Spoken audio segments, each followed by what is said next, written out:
Welcome to the typical Skeptic podcast, where we dive deep, you decide. Questioning the matrix from UFOs, where the shadows alone reside. Rob Kalil busting myths like ghosts in the night. Paranormal pros, secret space ops, yo, we keep it real, no fright.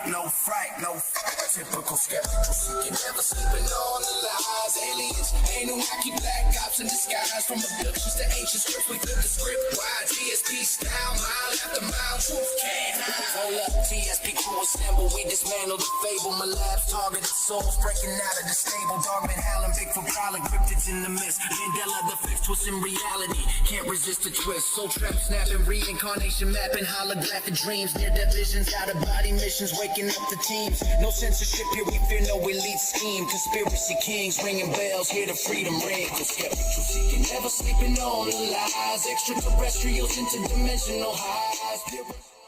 Welcome to Typical Skeptic Podcast. Be sure to like, subscribe, and turn on notifications. Welcome to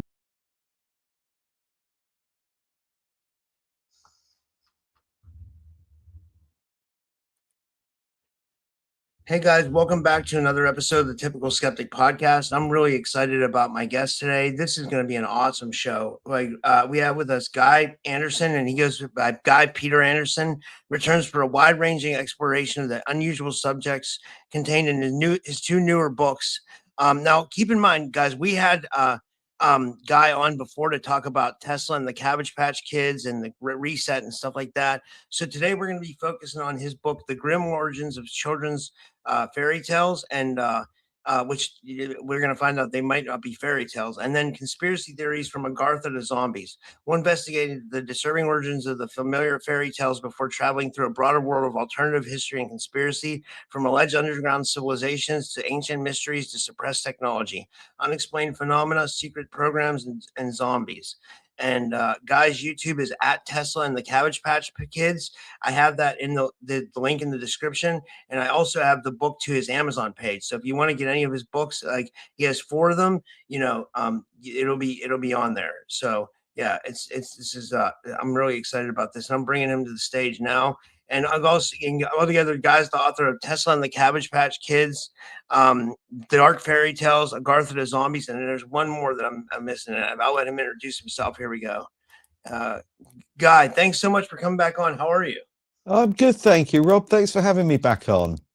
Yeah. You always bring a really good show. Yeah, every time you come on, it's amazing. So Thank you. Oh, thank you. I appreciate that. Thanks, Rob.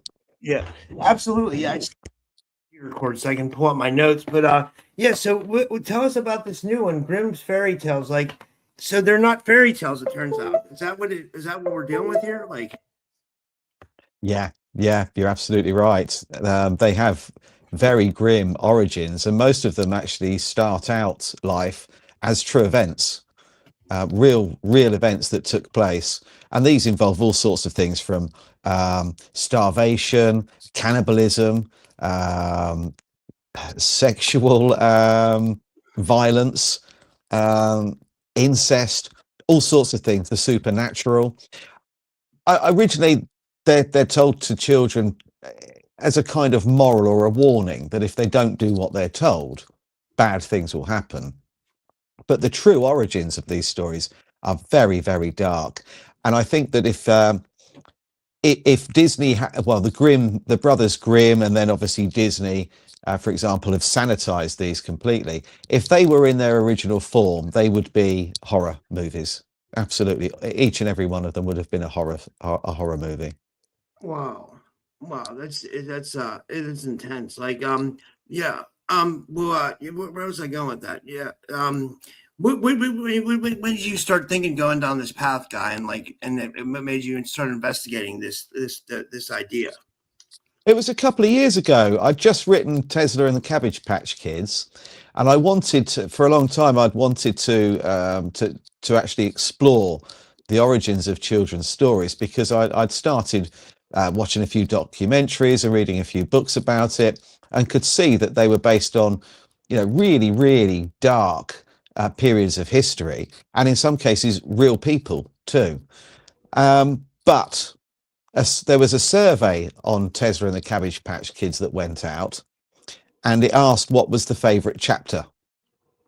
And people said they really enjoyed the Cabbage Patch Kids part of it. They wanted to know more about the repopulation program and cloning in general. So I wrote that book because people had asked for it. So Yeah. this got delayed. And then when I was going to start writing it, I got asked whether or not my blogs on my website and my daily posts on Facebook could be compiled into one big book and then expanded upon. And that's why it's called Conspiracy Theories from Agartha to Zombies, because it goes from A to Z in alphabetical order. There's conspiracy theories throughout it, 87 of them. So Wow. those two books were kind of written and published because people asked for them. So that, again, this book, The Grim Origins of Children's Stories, took a back seat. Yeah. So 2 years of planning and so on, but constantly being pushed back.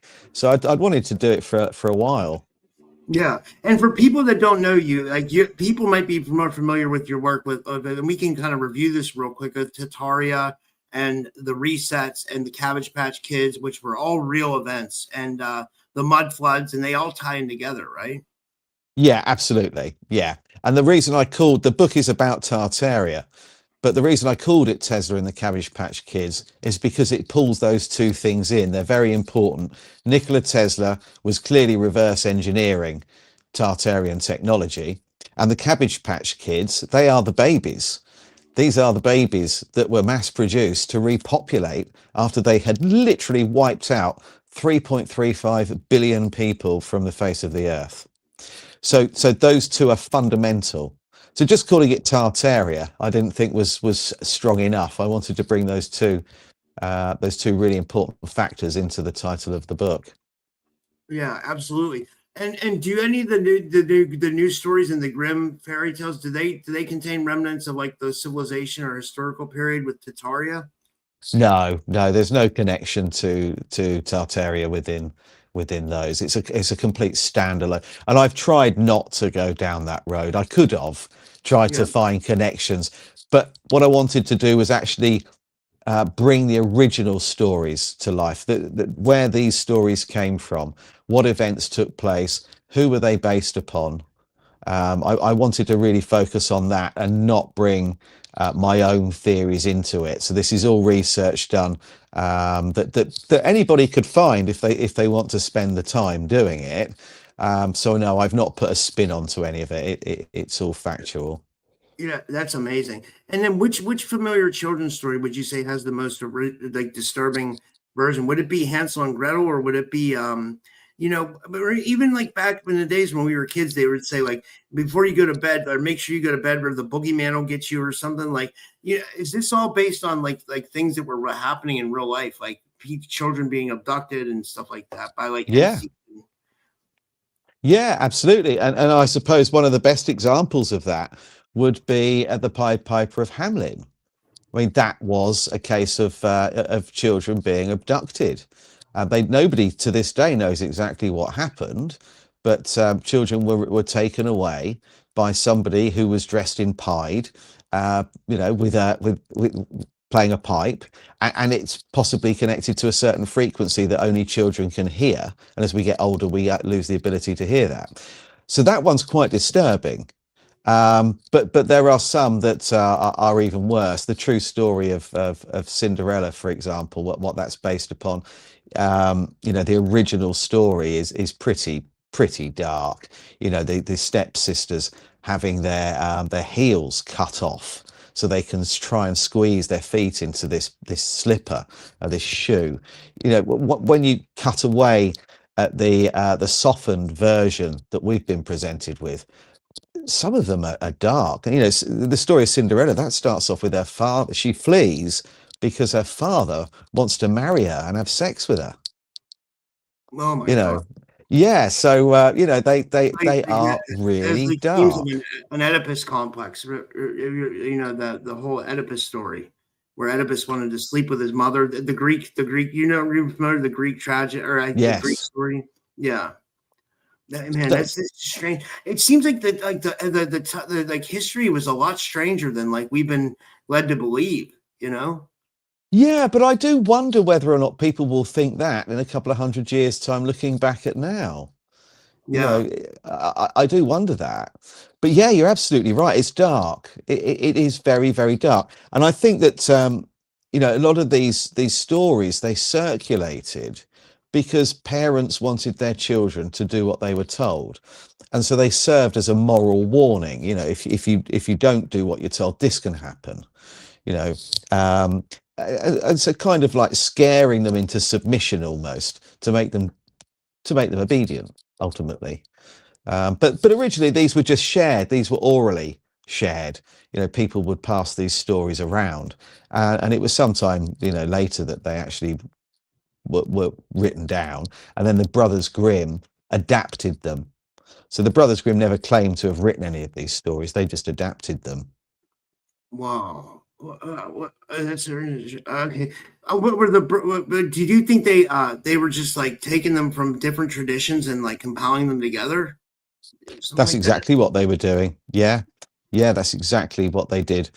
These stories were circulating around Europe, and what they did was they basically put them together.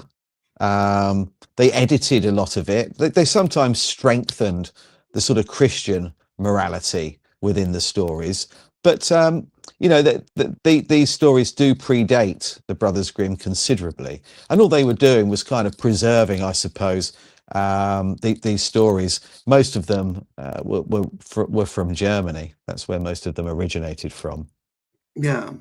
sort of Side medieval. note, side note, I've never asked. I wondered about this because I've been doing a lot of research on the Anunnaki lately, or it's been coming up more and more. Like, where are you at with that? Do you feel like that? Like, and how does it fit in with like your timeline of history? Because I know you believe that a lot of stuff we've been told is false, right? And I know you say that we can't trust the text, like, but like like we're being told that like possibly ancient aliens came here and they populated the earth and they gave us like advanced technology or stuff to get you start human civilization before the flood and after the flood. And then the kind of the book of Enoch kind of relays that as well, but in a different version. And then people started putting together, well, maybe the Anunnaki were the fallen angels. Like, do you believe some race of beings could have been here in the past? Does that fit into your timeline of like where our history's at? Yeah, yeah, I do. I do. I'm fully on board with that. We can't prove anything categorically, but yes, I believe that that's the case. That they came here. We don't know when, because we're not exactly sure how they measured periods of time. Because if you look at the Sumerian kings list, some of them reigned for thousands of years. So it's difficult to know exactly how they measured time. But if we take it from the information that we're presented, 250,000 years ago, we arrive, and it looks like that they took whatever was wandering around the Neanderthal man, tweaked its DNA, and created us, an obedient slave race that could then mine for them, and they shared information with us, and we built civilizations together, and then obviously we had the Great Flood, and then they reappeared and they helped us re-establish civilization once again. So I think that this has happened numerous times, and I don't think it was the Anunnaki that were the first beings here. From what I understand, we are the seventh civilization to call this place home. So I Wow. think that it's been reset, and that lots of beings have been here, throughout the life of this world. Yeah, I sometimes wonder if the Earth was once like how like life is portrayed in the movie, like Lord of the Rings, for example. Like in Lord of the Yeah, Rings, you have like the Hobbit people, the little people, then you have the elves, you have the humans, you have like monsters, like dragons. Like, do you think that like I mean, like I know we can't prove any of this, and this is all speculative, but like, do you think based on the lies we've been told that that might be a possibility? Like that, like yeah, I we, do. Because there are stories of them, especially in Ireland, where they went underground. So yeah, I think that they're. I've come to the point where mythological creatures and mythological beings carry more weight to me as being factual than they do myth. So because it's very easy, it's very easy to just say something's mythological and then we dismiss it. But we yeah, took on board dinosaurs, we accepted that they existed, we never questioned it. They find some fossilized remains, never of a full skeleton. They've never actually found a full, complete skeleton. And we've took it on board. They've showed us what these things look like and we've accepted it. yeah, Um, and that appeared from nowhere. And that seemed to just serve a purpose. So I think that some of those remains were probably mythological beings. yeah, Dragons, for example, griffins. Yeah, I do believe that because they appear. I mean, take the dragon. That appears throughout history in lots of different cultures and civilizations. They're all referring to griffins and dragons. These weren't even communicating with each other. So how are they all talking about the same thing, describing it? Why is it on the Chinese zodiac? Why? Why would you just have one creature that's mythological and the rest aren't? And it doesn't make sense to me. So yeah, I think giants, elves, dragons and so on. Yeah, I think that they all existed. That there may still be some here. They may be underground. They may be, if there are continents the other side of the ice walls, then maybe they are there. But yeah, I think there's been a mass cover up. And I think that they use these movies like Lord of the Rings, um, just as one example, to kind of show us what's really going on. So rather than creating a story, writing a story from scratch, they're actually showing us a piece of history that's been hidden from us. The story is already there. And it's then presented to us as a work of fiction. So kind of like revelation of method. They're yeah. showing us. They're Like, showing yeah. us exactly. Yeah. Going back to the stories, the Grimm fairy tales, do they contain coded information? Would you say about elite families, royal bloodlines, or secret societies? Any of them? Do you feel? No, I've not seen that, but there is one interesting thing that we came across. My wife's got the first edition collection of Hans Christian Andersen's books, and there's the story in that called Grandmother Rothschild. Oh my God! No way! Yeah, Holy shit! and it's not in the second edition. It was removed from the second edition on It Disappears, but it's in the first edition. Whoa! What does it say about her? Did you get a chance to read it or? No, I haven't. My wife's currently reading it, You know but what's crazy, guy? Like people in the conspiracy communities, a lot of people throw around the term Rothschild, but then when you read the Epstein files, they're absolutely in it. And then there was that quote by I think the grandmother Rothschild. I saw it once. She said something like, "If my sons didn't want war, there would be none." Like almost like bragging about the fact that they control the wars. So I absolutely think them. I believe the 13 families theory. The Orsinis, the mm, Rockefellers, Rothschilds, I believe they're all, have a big too with like who's controlling this planet, you know. yeah, and I think so too. And I've heard it was Billy Carson who actually said it on Joe Rogan's show a while ago now. He said that he had traced the Rothschilds back to Amun Ra. Amun Ra was Marduk, the Anunnaki, the son of Enki. So Yeah. you've got Amun Ra. Now there was some sort of war that took place, and whatever it was using highly advanced weaponry, possibly the equivalent of something kind of nuclear. because of the temperatures involved. And this appears to have taken place near the Bent Pyramid of Egypt, or at least that's an area that got hit. And that may account for why all these pyramids are so completely submerged in sand, because we're only seeing the very tip of a huge structure with the pyramids. But the Bent Pyramid is burnt. It shows signs of burning. And in around the sand around that pyramid, they have found nuclear glass.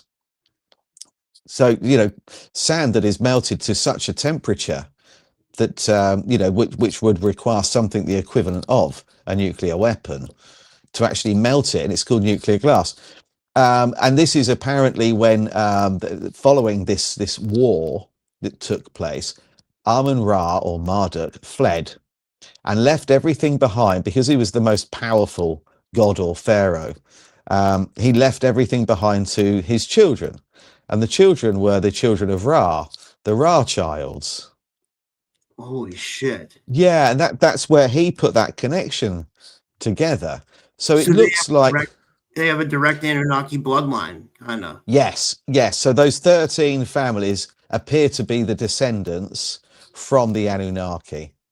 Well, they also say that they're. I'm sorry. I mean, they also have heard people say that the Rothschilds are Khazarians as well, or something like that. Yes, that's right. Yeah. So they're Khazarian, but like go all the way back to the Anunnaki. That's fascinating. Yeah. Do you believe we all come from different, like a maybe not extraterrestrial or whatever we would other, like, do you believe we come from other beings, like besides the supreme creator, I mean, like, do you think we're all like a genetic manipulation and the product of other beings being here on Earth? Yes, I think so to an extent. Yeah.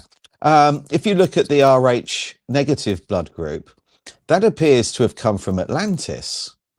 Because if you look at where Atlantis was, where Plato described it as being, when Atlantis was submerged, if that didn't happen in the blink of an eye, if it was something that, happened gradually, so let's say, we know that it happened relatively quickly, but I'm talking about it didn't happen in a split second. So if there were survivors from Atlantis and you looked at where it was, and then you had ships and you sailed away to your nearest landmass, that would take you to the Basque region of Spain, that would take you to Tenerife, and that would take you to Ireland and some parts of Scotland. Well, that's where the highest percentages of Rh negative blood are. So I think that there are people walking around this earth that are descendants from different civilizations, and that we were ultimately created. Yes, I do believe that. And there has been a divine intervention. Superior beings, supreme beings to us have come along and manipulated what was here. So yeah, I do believe that to be the case. And the different races of people we have, I believe, are a result of different interventions taking place by different beings, if you like. Yeah. And then in your book, Conspiracy Theories from Agartha to Zombies, this sounds awesome. Like, what made you decide to write this? And then what went into the planning as far as like what to put in and what to not, and like, as far as like what conspiracy theories to include, and yeah, it's a difficult one, because when you sit back and look at all of the different conspiracies out there are so many. Where do you draw the line? Where do you start? So I went with ones that that I'd already kind of touched upon, because that book was a combination of Facebook posts and my blogs from my website that I expanded upon, and people wanted more information. And have you thought about putting these together in a book? And so that was really it. So, I kind of tried to I try to travel across a really broad spectrum. So instead of just going with things like Operation Paperclip or 9/11 or the pandemic, I included chapters on Bill Gates, armor, suits of armor, the Beatles, so there were other things that I put into that because they might not necessarily be conspiracy theories that people are fully aware of. Five Eyes is another example of a mass surveillance project. The Georgia Guidestones, so I added lots of different elements to it. So it wasn't just giving people information that they may have already known. Obviously, I expanded upon everything, but I wanted to throw a few in there that people might not have considered, you know. So there are the Titanic's in there and so on. But armor is an interesting one. And I wrote a chapter on pigs, which, some people have read, and it's put them off eating pork. They supposedly have similar DNA to us, right? Have you heard that?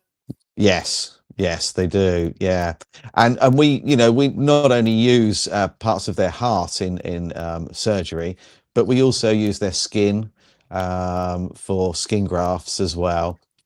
Their eyes are disturbingly human. They are very intelligent. They suffer with sunburn as well. That's why they cover themselves in mud, because they burn. So their skin's very similar to ours. In sort of Abrahamic religions, they're considered to be the souls of the damned, forced to look at the ground for eternity, because a pig can't look up to the heavens. It can't look up. But we are described as being long pigs. So by certain indigenous tribes that still practice cannibalism, they've said that the reason they call people that look like me white pigs is because we taste identical to pork. Oh my God. That's Yeah. wow. So Shit. and also the pig just appears.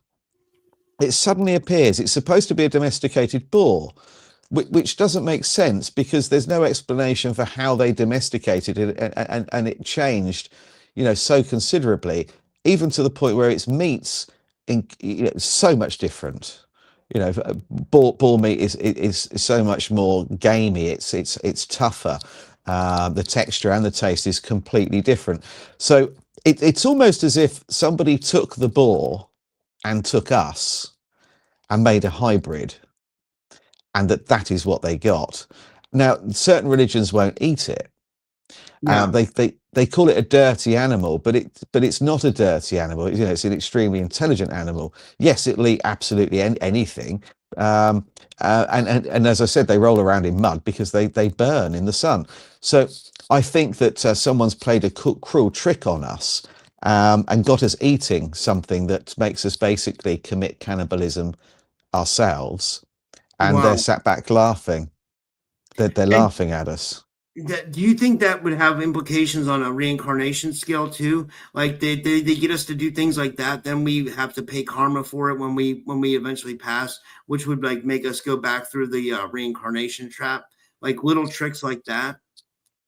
I think it's certainly a possibility, but I suppose our defense would be that we didn't know. Yeah. We didn't know. We didn't knowingly do it. So I don't know if karma would apply. So if I was able to prove to you categorically that, and I won't eat pork. I won't eat pork because of the research I've done. Yeah. I will not eat it. If you read that chapter and then you went on and did your own research just to make sure that what I was saying could be substantiated, and you concluded the same, you got to the same conclusion as myself, and then you continue to eat pork, then karma would apply, wouldn't it? Because you've been presented with the information and you've ignored it and you've carried on eating it. But I think when you're doing something unknowingly, or you've been tricked or misled into doing something, then as far as I'm aware, karma doesn't apply in that instance. Okay, that makes sense. We had a question from the audience. This is from Lily 2 on Rumble. She says, "Hi, thank you, Guy and Rob." She says, of the 13 bloodlines, she says, was or is Orsini on top, or are they in there? I thought they were. Yeah, Orsini, definitely. I think the Rothschilds are the main bloodline family, and they've just got spin-offs, offshoots, and that they do different things. So Orsini takes care of religion. Pepe Orsini is the Grey Pope. There's a chapter on him actually in that conspiracy theory book.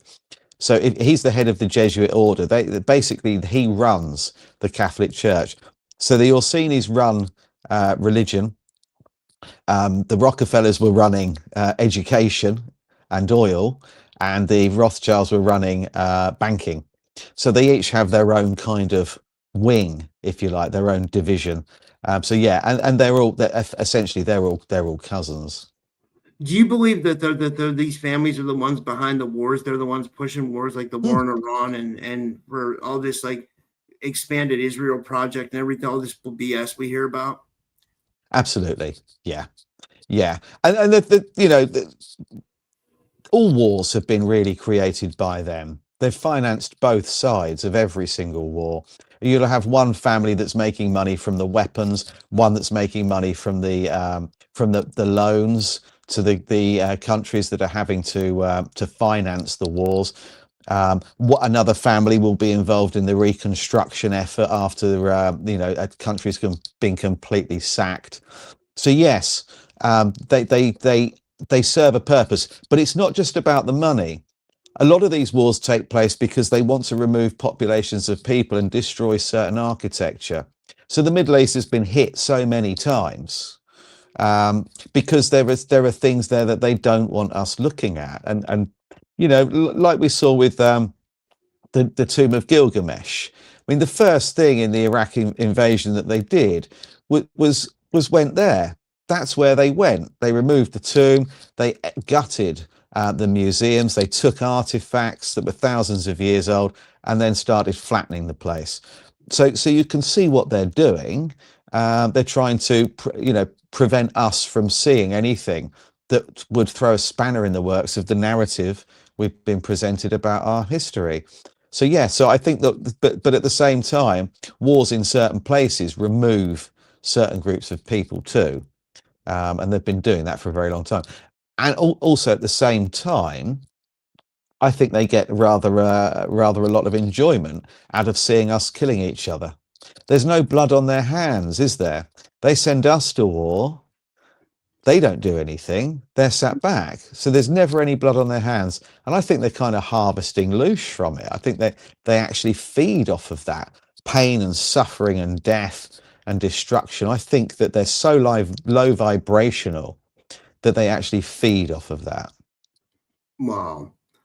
It's crazy. Like when we really think about it. Okay, so back to the book. When in Agartha, the zombies, the conspiracy book, which conspiracy theory like kind of sounded weird to you at first, but maybe became more credible after investigation, or was that maybe all of them? That's a difficult one because they're all conspiracy theories that I had been talking about and looking into for a long time and had already written about briefly. So there wasn't any particular conspiracy theory that I thought, wow, well, I didn't actually know that. And there weren't any there that I started writing and sort of debunked myself because these were all tried and tested. The only one that I suppose I'm slightly unsure about is Barack Obama. Because he's a strange character. I sort of traced him to be, and a lot of people will know this, to being the grandson of Hitler. Whoa! Holy shit! That's huge. Yeah, yeah. How is that possible? Like you got to. This is amazing. Like that's. I mean, nobody would. And think about it. Nobody would ever think about that, right? Like nobody would ever put two and two together to. But I mean, if it's true, holy shit, that's like, so yeah. Figure that out. This was a leaked FBI document that came out some time ago, and this was circulating on BitChute. And I'm going back a few years now. BitChute, incidentally, has been banned here in the UK. You have to access it through a VPN now. Wow. So Hitler allegedly had 3 daughters, and one of them, her name's Anne Dunham. She got pregnant by a Kenyan national whose name was Barack Obama or Barry Obama, and that's the connection. So that is, see, Hitler came over to we know that he ended up through Operation Paperclip in Argentina. A lot of them came over. A lot of high-ranking Nazi officers came over, and they believe that they didn't really find much. There isn't much we can tell from the remains of Hitler. People believe that it was his butler or his bodyguard that was found. But there was never any DNA analysis or anything like that. So it looks like it was a plant, and he fled with Operation Paperclip over to Argentina. And he died in the 60s in a car accident, from what I understand. But anyway, so him and Eva Braun, they had 3 daughters, and one of them married this Kenyan national. Turned out he was actually already married to somebody else. So she came back to Argentina, and she has Barry Obama, and that's Hitler's grandson. But I don't want to give too much of it away. But there is, if people don't necessarily want to buy my book, or they can find this out. It was circulating on BitChute, so they need to type in Barry Hitler. Yeah, Barry Hitler is what they're looking for. This is fascinating to me. You kind of just proved that theory that like all the presidents, I think even Trump too, they go relate back to the royal family. I think they all have ties to every U.S. president. I don't know if that's true. Have you ever looked into that? Yeah, they're all related. All of them are related. They're distant cousins and so on. Yeah, absolutely. And it's the bloodline. They preserve this bloodline. They believe that they've got this God-given right to rule, because they can trace their bloodline all the way back to the Anunnaki, these kind of reptilian type beings. And this is where I think the lizard people comes from, and and we refer to them as shape shifting. I think that's where this comes from. So they're carrying more pure Anunnaki, if you like, DNA than we are. And we've got reptilian traits. We've got part of our brain's reptilian. We've got the tailbone, the coccyx. That's supposed to be evidence that we were once an ape, but of course apes don't have tails. And our skin, if you look at our skin under a microscope, it's scaly. So we do carry traits, and we do have this reptilian mind as well going on. But theirs is far stronger than ours, and that's why they preserve their blood groups. So they will marry cousins and second cousins, so they can avoid issues that inbreeding creates. Wow. But they're all connected, and of course it doesn't end there, because you've also got a lot of the famous actors and musicians and so on. They're also related. So like Madonna, for example, Brad Pitt, Tom Hanks, they're actually all related to the same bloodline as well. Holy shit! It's so weird, this world like that we find ourselves in, and like that's why I like talking to you, because like you have an open mind for this stuff, but then you do extensive research to back up whatever you're talking about. Like that's amazing.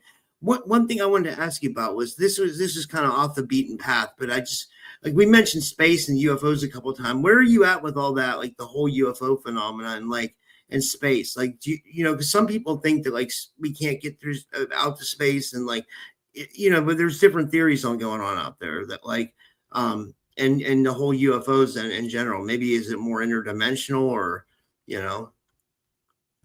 Yeah, it's a difficult one to answer, isn't it? Because we just don't know. We've got the Van Allen belts. I think there are 2 Van Allen belts. How do we get through those? It's radiation. I mean, I don't know how that's possible. So I don't know how anything can get here or we can get out. And I suppose that is the firmament. What we're describing there could also be called the firmament. With regard to UFOs themselves, I think that they're here. They're already here. They may be beyond the ice walls, if that does exist.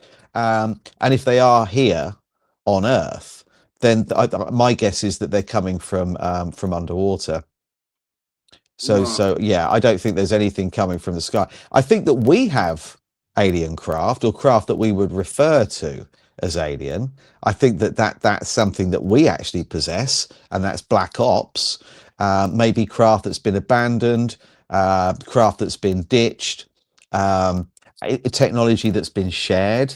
So because if you think about it, when you hear about the stories of aliens like Roswell, for example, that they have the technology and the ability to travel through space, millions of light years through space, and they get here and crash.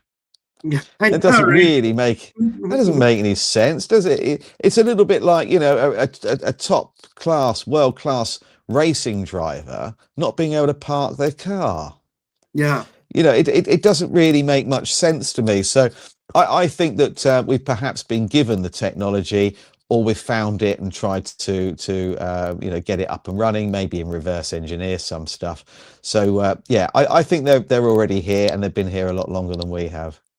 Yeah, absolutely. And then this makes me to my next point, which is something you talk about a lot in the book, is it's what's that in the title, Agartha the zombies. Like, I wanted to talk a little bit about Agartha. What's your current understanding about the possibility of Agartha? I think it exists. Yeah. Yeah, I do. And what's interesting is that the Ingersoll Lockwood novels, most people probably know about these. They kind of don't make a lot of sense. They're an anomaly. Um, he describes, you know, the underground adventures of Baron Trump. So there are lots of references. We've also got it with Admiral Byrd. You know, Admiral Byrd described going into the inner Earth and coming across this civilization. And there are also stories that again, this is in Germany, going back a few hundred years ago now, that they used to trade with beings that came from the inner Earth, Whoa. and that all of these entrances were blocked up, and it became forbidden to trade with these other beings, and they were similar to us but a paler complexion. Actually, imagine, you know, a completely different environment. So yeah, I do believe that. There are so many tunnels, but where the entrances are, I don't know. Um, is it possible that we access it in the North and South Pole? Are we? That only applies obviously if we're on a spinning ball, which I don't really think we are. So it's how we actually access it. But yes, I think we're essentially living on something that's like a lump of Swiss cheese, that there are lots of holes and tunnels and stuff going on beneath us that we are not aware of. And in fact, it might be possible that we're not supposed to live on the surface at all ourselves. What makes you say that? Like, Well, I burn in the sun. yeah. I burn. When it's really hot, I burn.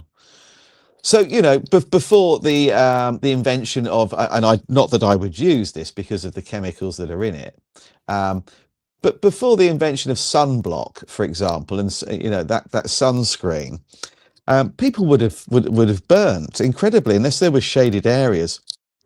People that were working the land, you know, so if I was 100 years ago, if I'm out working the land, you know, working my crops or working with my cattle or whatever I was doing, if I'm outside, you know, for several months during the year, I would have burned. I would have been burning. So I, you know, and then obviously with myself, I get hay fever. You know, hay fever. So in the summer, I can really struggle to breathe outside. So I don't think that I'm particularly well suited for this environment. So I do wonder whether or not we are supposed to be on the surface, you know, and we just ended up here.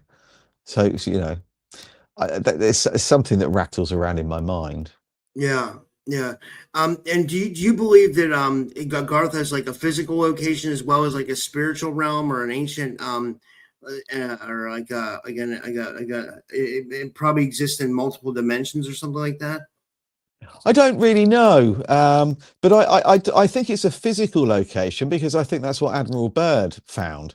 But I do think that they are spiritual and they're in a higher vibration, and they probably wouldn't want us interfering or going anywhere near them. But I do at the same time think that anything that we do on the surface that could cause damage to the Earth might cause them to intervene. So I think that they're probably more advanced than us. But I have read over the years that to access Agartha, to actually gain entry to it, it's not just about finding the location. It's about being of the right vibration, Yeah. to have the right frequency, the right vibration to be allowed to come in, and that it will not open or allow people in that don't. So, you know, all of these nasty pieces of work out there that do horrible things to people, or even say horrible things about people, it wouldn't be possible for them to get to actually get in. So you need to have like spiritual, you need to be spiritually sound, and yeah. Yeah, and no hate, no bitterness, just love and peace. But that's what I've read. On several occasions I've read different accounts of people saying that you have to have love, but you can't just go around saying you love everything and love everyone. You have to actually mean it. So all of these people out there that, like I said, that do horrible things, and even people that say horrible things, just full of bitterness and anger and spite, and say cruel things to people and about people, that they would never be able to get in, because I suppose they wouldn't want that kind of disruption. If they're perfectly balanced and harmonious, why would they want people like that in there? And that makes perfect sense, because we don't want them here either. Yeah, that's a good point. Yeah. Mm. One thing I was going to ask you was after researching all 4 of your books, what do you believe humanity has most fundamentally misunderstood about our current history? What have we misunderstood about our history? I think that's a difficult question to answer, because I don't think we've misunderstood anything. I think we've been lied to. Yeah. So, I think that's the fundamental difference, that we've been purposely deceived. We don't, first of all, we don't really know where we came from. We're given 2 arguments. We can either consider the story in the Bible that we were created in the image of the gods, and that the Old Testament, that's taken from earlier Sumerian text, and that then leans into the story of the Anunnaki. Or we've got Darwin's theory of evolution, and that doesn't make any sense at all. So, those are the 2 that we're presented with, and you either believe that the origin of species explains for our existence, or that we were created. So what if it's something else entirely? So we don't even really know how we got here. I don't think that we know our full potential and what we're capable of, and that we are connected to some kind of source or God or energy. And we don't know how many other civilizations there have been before us. People say that we're the 7th, but we don't know what was before Atlantis. Yeah. What was before that? If that was 10,000 years ago, say, what was before then? Who was here then? Who was here before then? Which civilization actually built the pyramids? How old are they really? What's older than that? What was on Antarctica? Who lived there? And America, look at the Grand Canyon. I mean, America appears to me to be the original Middle East. Yeah, That might, right? Yeah, that may well be the cradle of civilization, the first civilization. When you look at the Badlands, for example, in the Grand Canyon, this all looks melted. It looks like something happened to completely melt this, wipe out another civilization from history. And, we're not going to know anything about it. But people have started finding things like Kincaid, people have found things. So I think that the biggest problem we have is the suppression of the history of this earth.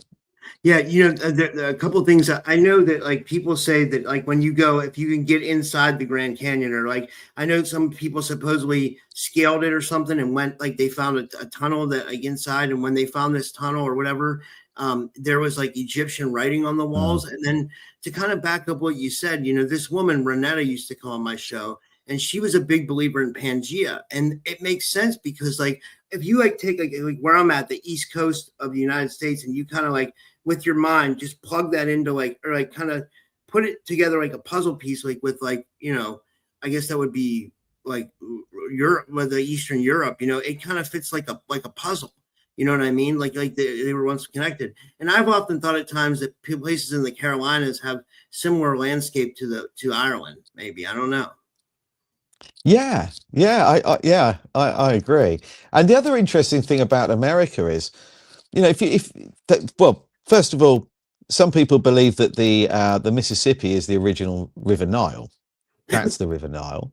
Wow. The Ark is supposed to be made from gopher wood, and gopher wood can only be found in Florida.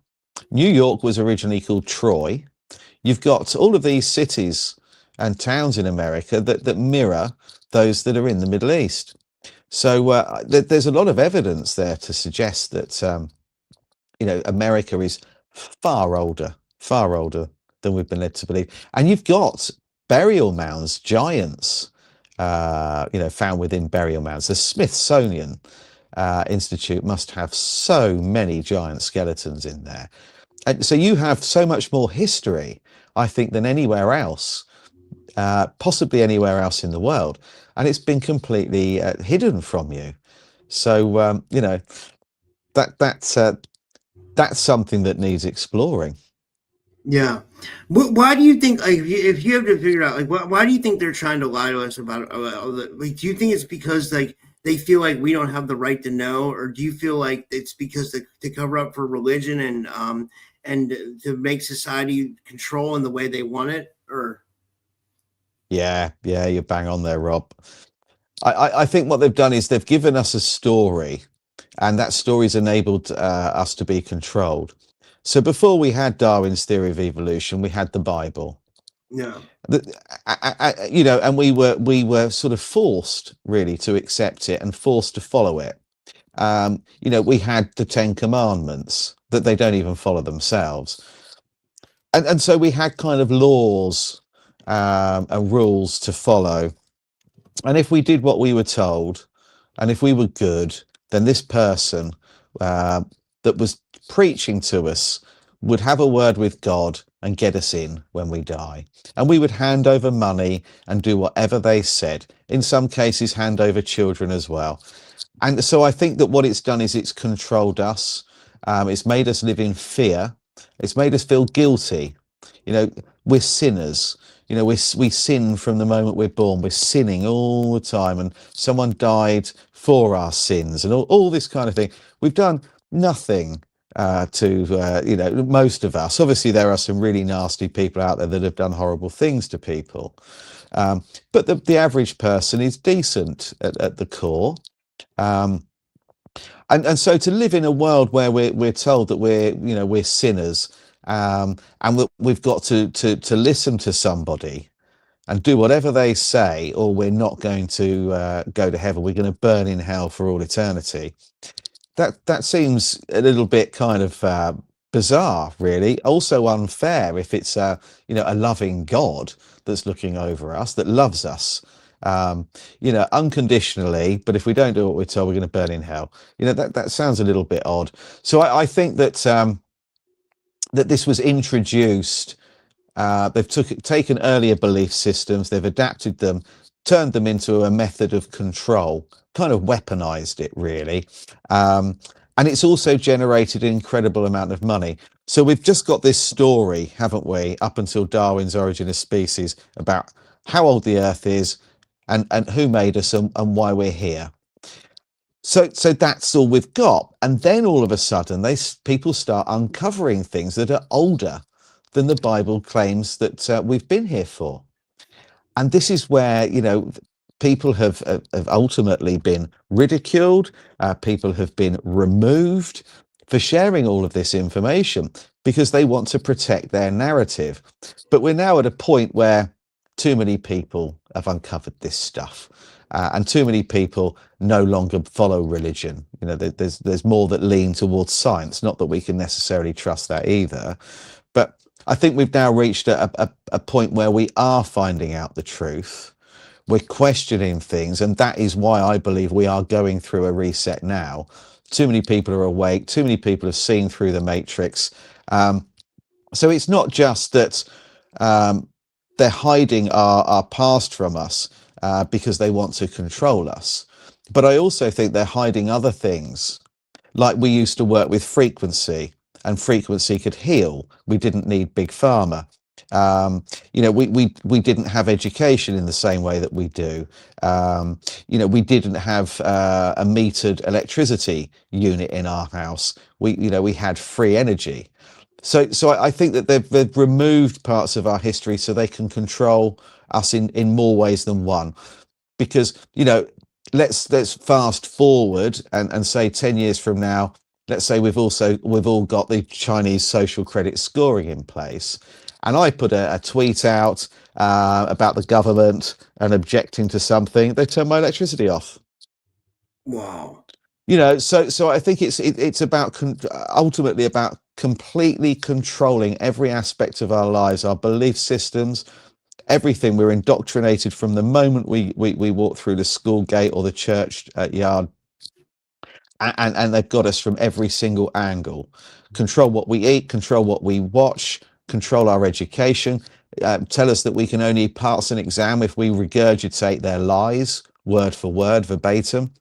So I think we are a completely controlled slave race that's had our past hidden from us, our true potential and meaning and purpose hidden from us as well, intentionally to keep us, dumbed down and kind of, conforming. Absolutely, yeah. And I guess we've been going about almost an hour. I was going to say, is there anything else you wanted to cover before we finish up? Like maybe something that like a tease for the audience. Maybe they might want them to get the book or something like or both books. We kind of touched on both. Yeah. Well, Yeah, well, I've written 4 books now. Obviously, Tesla and the Cabbage Patch Kids is the deep dive into Tartaria. Rise of the Clones, the Cabbage Patch Babies, is kind of a sequel, follows on from that. Conspiracy Theories from Agartha to Zombies we've talked about. And the Grimm Origins of Children's Stories is the latest one. So they're all different. So I don't really have a sort of cliffhanger for anybody with one of those specific books. But I would say they cater for different people. But one thing I will say is the person that narrates my books, that produces the audio books for me, he's done Tesla and the Cabbage Patch Kids, Rise of the Clones and Conspiracy Theories. And he's just started doing the Grimm Origins of Children's Stories. And he said to me right at the very start, this is very unusual for you because all of your work is conspiracy based and quite deep. You go into some really sort of really deep rabbit holes with this. And now writing about children's stories, it seems so out of character for you until he read it. And then he said, now I've read it, I understand. I can see exactly why you wrote this because it blends with everything else that you've written. Because basically, I suppose what I'm doing is shattering illusions. We're presented with something and we accept it, a narrative, whether it's a children's story or the story of the Titanic or a cute pig. We're presented with something and we accept it, and then what I do, I suppose, is pull it apart. Yeah. So he said, whether you're reading conspiracy theories or or Tesla or Rise of the Clones or Grimm Origins of Children's Stories, you're giving people nightmare fuel. Yeah. Not just that, but I love the fact that you said you're shattering paradigms, because I think that's what needs to happen for the time we're in now. If we're ever going to change this world, some people's paradigms really need shattered. And I think a lot more people need to be open-minded about a lot of this stuff. Like, we can't say for sure that aliens are coming from space when we have it's crazy. It's like we know NASA lies to us, right? But at the same time, we have no proof that aliens come. I mean, I do believe people were abducted. I do believe that happened. But I think that's been going on all the way since the Celtic days. The Celtics used to talk about people being abducted by the fairies and they get taken up in a Glen or a mist. So I just say for everybody to have a really open mind about this stuff, because you never know what paradigm someone might need a paradigm or two shattered, Yeah, I agree. And I think it's important that people know the truth. Now, I'm not saying that everything I write is 100% factual, because I'm going on information that I find. And, I have no doubt that that every now and again I'm led down a rabbit hole that's basically misdirection. But, I'd still think that it's important to consider everything that's presented to us that's outside of the mainstream narratives, because we know how much they lie. So, you know, I think each rabbit hole is worth exploring. Don't take anybody's word for anything. Do your own research into these things, and come to your own conclusions. But I guess what I'm doing is presenting people with the information I've found, and then they can go on and explore that further, research it further, or dismiss it and say, no, I don't. You know, I don't. I'm happy to go with the narrative on that one, or the Wikipedia entry, which is fine. So I think you've just got to do your own homework. But you know, I hope that what I do is give people a really good head start. Absolutely. Well, this was an amazing show, guy. Thank you so much for coming on. Yeah, do you want to tell people how they can follow you and get the books this was I really enjoyed this. Thank you. Thanks, Rob. Yeah, the best place is my website, because from there are links to my YouTube, Facebook, and so on, which is the tartarianempire.co.uk. And you can read my blogs on there. You can buy signed copies of my books. You can read a bit about the books and then buy them from Amazon instead, or other online retailers. So you don't have to buy them from my website unless you specifically want one signed. And you know, you can get them on Audible and Kindle as well. So the tartarianempire.co.uk is the best place to find me.